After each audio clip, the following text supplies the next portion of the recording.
हरे कृष्ण।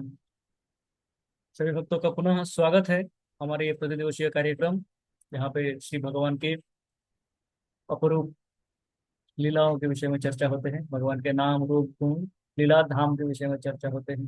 भगवान के रूप अतुलनीय है न? भगवान के लीलाएं अवर्णनीय है, वर्णन नहीं किया जा सकता है। इतने सुंदर, इतने मधुर न? लीलाएं है भगवान। भगवान के बाल लीला हो कि वृंदावन की लीला हो, गोपियों के साथ में लीला हो, समस्त लीलाओं का अ, जो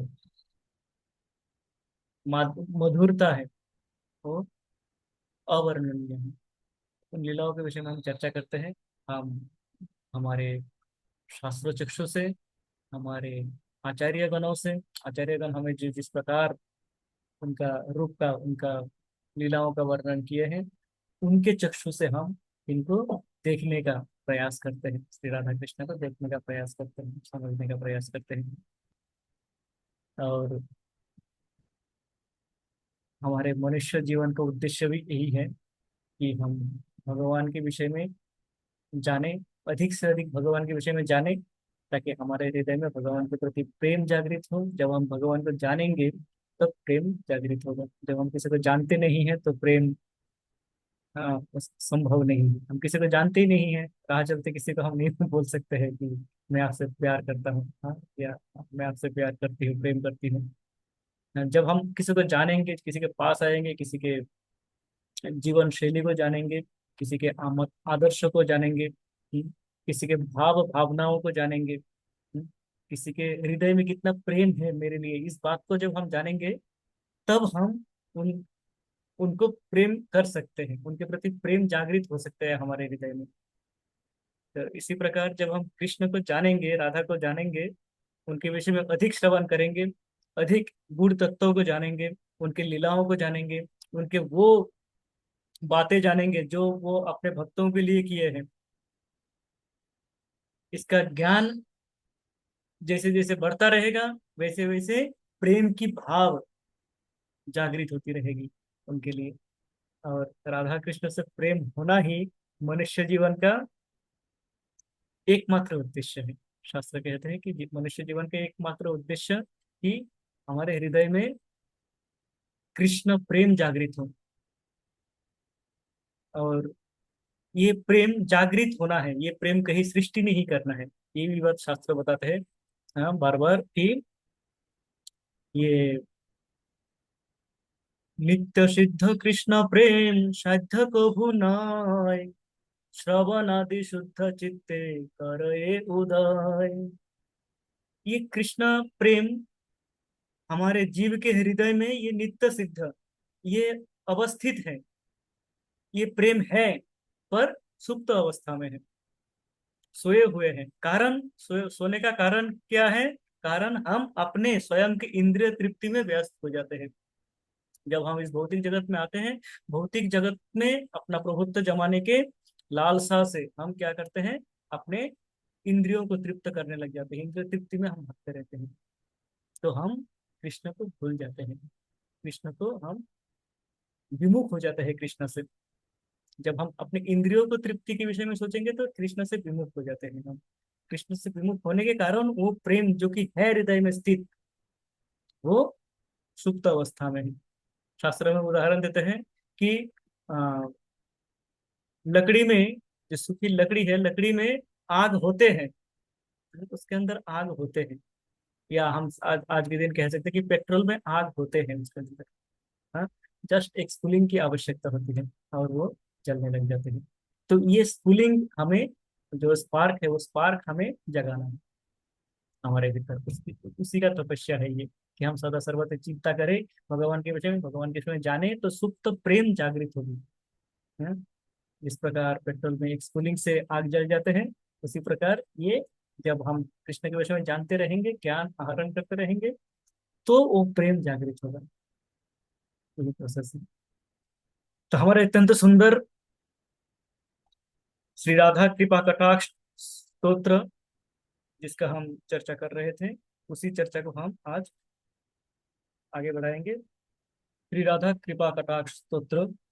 मदन मदाति यौवने प्रमोदमान मंडिते प्रियानुराग रंजिते कला विलास पंडिते अनन्य धन्य कुंज राज्य काम केलि कोविदे कदा करिष्यसि हमां कृपा कटाक्ष भाजनम।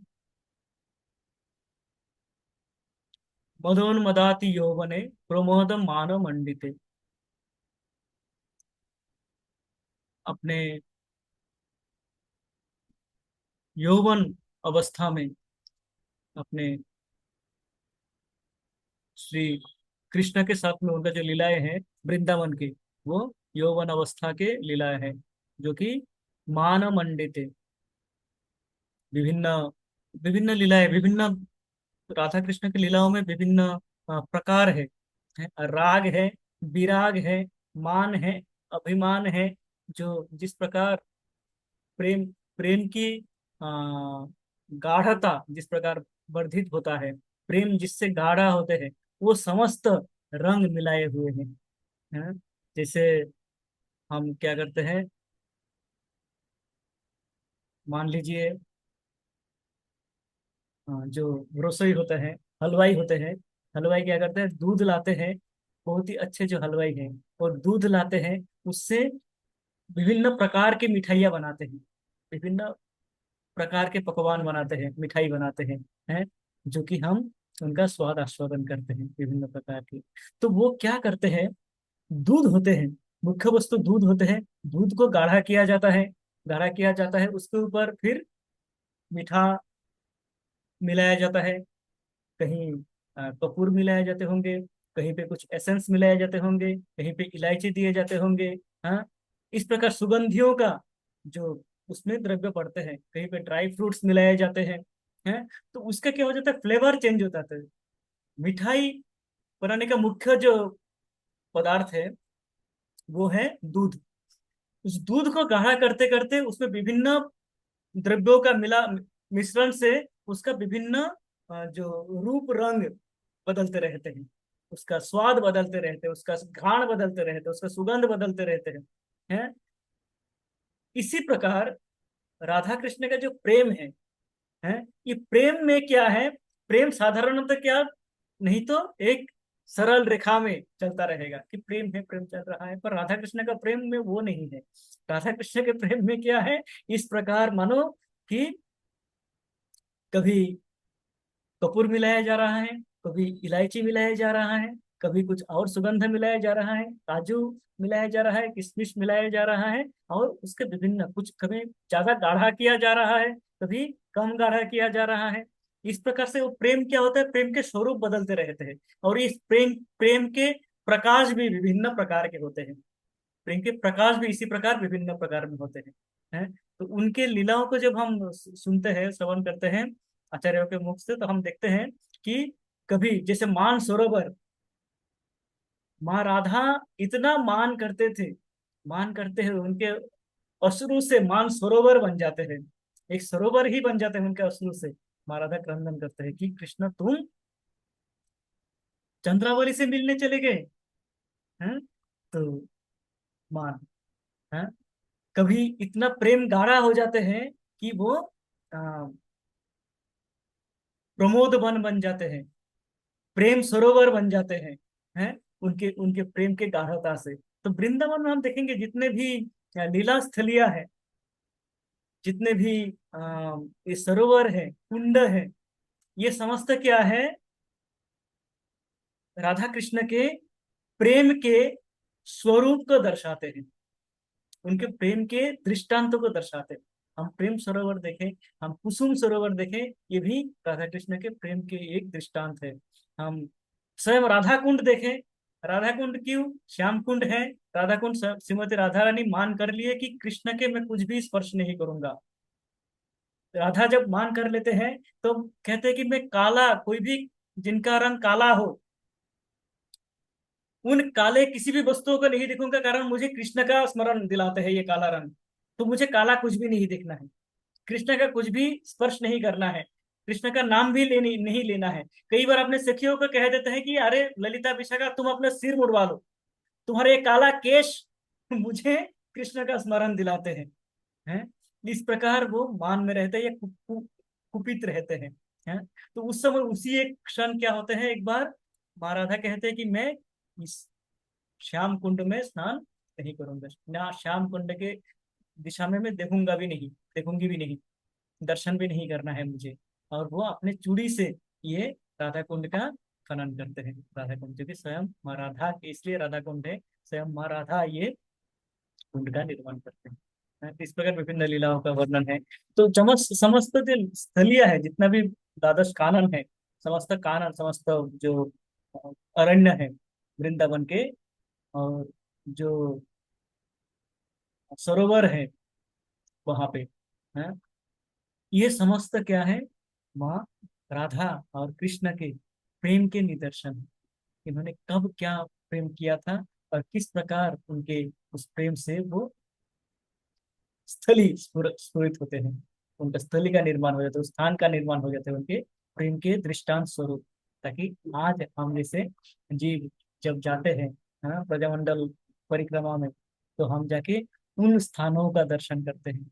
हाँ, उन स्थानों का दर्शन करके हम उन स्थानों के विषय में जानते हैं। जैसे हम अभी अध्ययन कर रहे थे महाराज जी का जो ग्रंथ है, प्रजामंडल परिक्रमा, प्रजामंडल दर्शन। प्रजामंडल दर्शन में महाराज जी इसका वर्णन करते हैं, प्रत्येक स्थलियों में, किस किस स्थलियों में, किस किस स्थान पे किस प्रकार, हाँ, माँ राधा और कृष्ण का प्रेम घनीभूत होते हैं, घना होते हैं, हैं? और वो किस प्रकार वो अपने लीलाओं को दृष्टांत स्वरूप छोड़ जाते हैं इस स्थानों पे। इसका वर्णन होता है हमारे महाराज के ग्रंथों में। तो ये लीला क्या है? हम्म? मदन मदाति यौवने प्रमोदमान मंडिते। इसमें प्रमोद भी है, मान भी है, इसमें मिलन भी है, विरह भी है? कभी कोप भी है, कभी प्रेम भी है, और क्या है, प्रियानुराग रंजिते कला विलास पंडिते।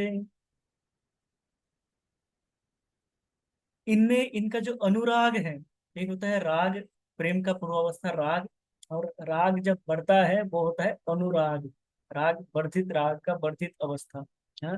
उस अनुराग का रंजित, उससे मानो अ, जरित हो, रत्न जरित हो। जिस प्रकार एक सुंदर सा मानो पोशाक हो, हाँ, एक सुंदर से पोशाक में रत्नों के द्वारा, सोने हीरे जवाहरात के द्वारा उनका डिजाइन किया जाता है, सुंदर सा डिजाइन किया जाता है। तो राधा कृष्ण का जो प्रेम को यदि हम एक पोशाक माने, इस प्रकार अत्यंत सुंदर पोशाक माने, तो उस पोशाक में ये जो उनका राग है, ये जो उनका मान है, ये क्या करते हैं, विभिन्न कारुकार्य करते हैं, कला का निदर्शन है, विभिन्न डिजाइन किया हुआ है मानो, है, प्रेम रूपी पोशाक में इन रत्नों के द्वारा क्या किया गया है, विभिन्न डिजाइन किया गया है, सुंदर सुंदर किया गया है, उसमें अपने कला का निदर्शन दिया गया है। इस प्रकार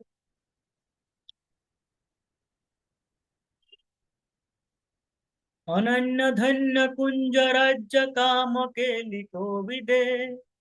तो ये क्या है, ये जो प्रेम का स्वरूप है, राधा कृष्ण के जो प्रेम का स्वरूप है वृंदावन में, जिस प्रेम को हम दर्शन करते हैं, जिस प्रेम को हम देखते हैं, ये प्रेम क्या है, अनन्य है। हाँ, इसका कोई रूपांतर नहीं है, इसका कोई सेकंड टू नाम, इसका कोई द्वितीय स्थान में नहीं है कोई। ये उन्हीं का प्रेम का स्वरूप है, जो कि स्वयं राधा कृष्ण के प्रेम का ही निदर्शन है। और कोई इसके समतुल्य अथवा उसके तुलना करने योग्य और कोई प्रेम इनका नहीं है। वो अनन्य प्रेम है। हाँ, इस प्रकार अनन्य भक्ति करते हैं। जो भक्त अनन्य भक्ति करते हैं, ये किसी के समतुल्य नहीं है, एकमात्र कृष्ण के ही प्रेम, हाँ, कृष्ण के ही भक्ति। इसी प्रकार ये राधा का प्रेम भी अनन्य प्रेम है कृष्ण के प्रति, कृष्ण का प्रेम भी अनन्य प्रेम है राधा के प्रति। ये प्रेम क्या है, राधा कृष्ण के प्रेम, ये जो लीलाएं हैं, ये लीलाओं का जब हम स्मरण करते हैं, इस लीलाओं को जब हम श्रवण करते हैं, तो हमारे मन का जो उद्देश्य, हमारा जो भावना है, हमारा भावना किस प्रकार होना चाहिए?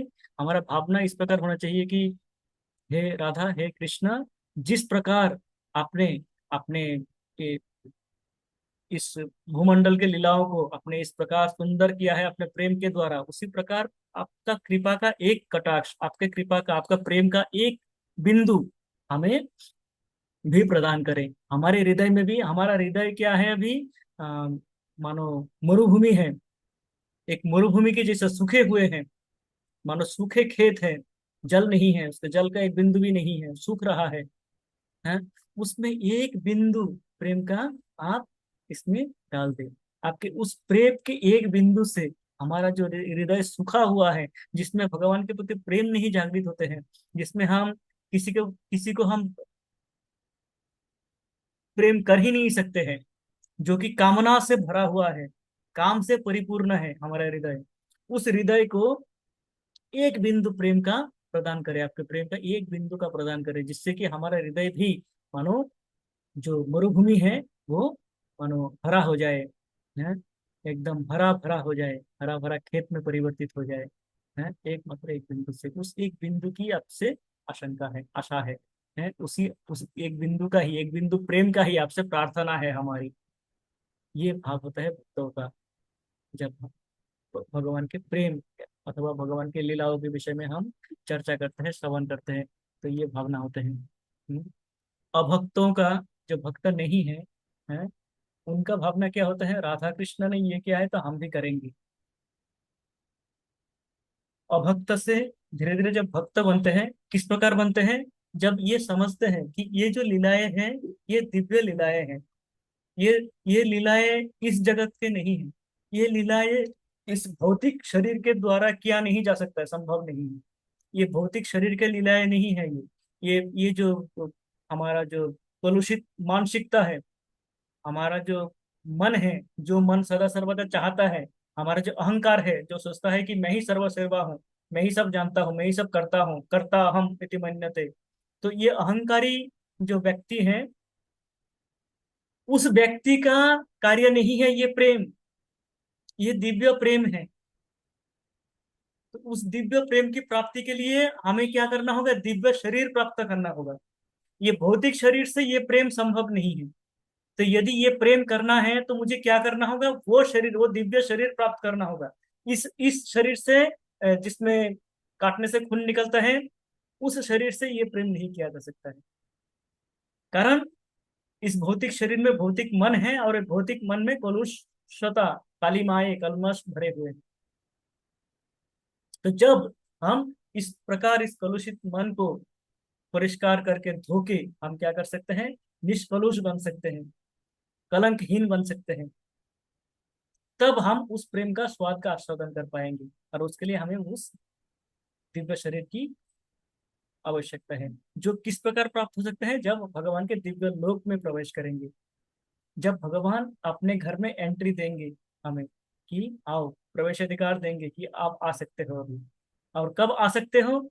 ये कलुषित मन, हम भगवान के कहते हैं कि हम भगवान के पुत्र हैं, हम भगवान के संतान हैं। भगवान हाथ पसारे बैठे हुए हैं कि कब मेरे संतान मेरे तरफ देखेंगे और मेरे पास आएंगे पुनः एक बार। सभी पिता माता का जिस प्रकार रहता है कि मेरे पुत्र, मेरे संतान मेरे पास लौट के आए, उसी प्रकार भगवान का भी यही इच्छा है कि मेरे समस्त संतान मेरे पास आ जाए। ये भौतिक जगत में ये जन्म मृत्यु जरा व्याधि के चक्र में क्यों घूम रहे हैं?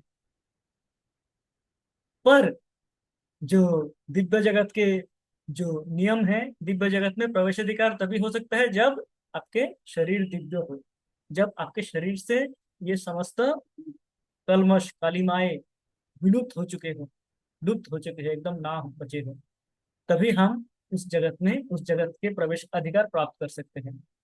और इस जगत के प्रवेश अधिकार प्राप्त करने का ही ये माध्यम है, भगवान के लीलाओं का वर्णन, भगवान के लीलाओं का श्रवण करना। उनका लीलाओं का श्रवण करते हैं, हम सुनते हैं, तो हमारे मन के वो कल्मश दूर हो जाते हैं। ये भक्तों की मानसिकता है, जिनको ये श्रवण करके अपने मन के कल्मश को दूर करना है। और भौतिक मानसिकता क्या है? जो अ, कर्मकांडीय व्यक्तिगण है, जो समस्त वस्तुओं को, समस्त द्रव्यों को उपभोग करना चाहते हैं, भोगना चाहते हैं समस्त संसार को। उस भोगी मानसिकता क्या है? कि हमें भोग करना है, राधा कृष्ण ने जो किया हम भी वही करेंगे। ये मानसिकता है भोग, भोग विलासी मानसिकता। इस मानसिकता से हम क्या हो जाते हैं? और दूर हो जाते हैं राधा कृष्ण से, दूर हो जाते हैं, कारण समझ नहीं पाते, हम उनसे दूर हो जाते हैं। उनके जैसे बनने के लालसा में हम उनसे दूर हो जाते हैं। लालसा क्या होना चाहिए? कि भगवान आपके चरण कमलों की प्राप्ति हो, आपके मन में इतना प्रेम है, आपके इतने प्रेम की लीलाएं हैं, आपके एक प्रेम का एक कण हमें दे दीजिए, ताकि मेरे हृदय के ये सूखी हुई मरुभूमि में क्या हो जाए? एक मानो मरुद्यान प्रस्फुटित हो जाए, मानो एक सुंदर सा, हाँ, फूलों के बगीचा खिल उठे। हैं? इस प्रकार हमारा प्रार्थना होना चाहिए, इस प्रकार हमारा प्रार्थना। हमारा आचार्यगण कहते हैं कि इस प्रकार प्रार्थना से हमें राधा कृष्ण के लीलाओं का स्मरण, चिंतन करते करना चाहिए। यही भाव के साथ आज हम यहीं पे समाप्त करते हैं। हम पुनः एकत्रित होंगे कल प्रभु जी के संग सानिध्य में। हम हमारे श्री कृष्ण स्वरूप चिंतन को आगे बढ़ाएंगे, और जब कभी फिर अवसर होगा हम इस श्री राधा कृपा कटाक्ष स्तोत्र को भी आगे बढ़ाएंगे। वाञ्छाकल्पतरुभ्यश्च अरे कृपा सिन्धुभ्य एव च सिंधु भैरवच पति वैष्णवेभ्यो नमो नमः। श्रीला प्रभुपाद की जय, श्रीला गुरुदेव की जय। समस्त भक्त जय की जय। गौर वीरेंद्र की जय। हरे हरे कृष्ण। हरि बोल हरि बोल। हरे हरे कृष्णा कृष्ण दंडवत प्रभु। प्रणाम प्रभु जी। हरे संकर्षण अवतार कृष्ण प्रभु की जय। अच्छा, जय जय जय। Thank you. हरे कृष्ण जी का नाम। प्रणाम। तो आज हम यहीं पे समाप्त करते हैं। जय।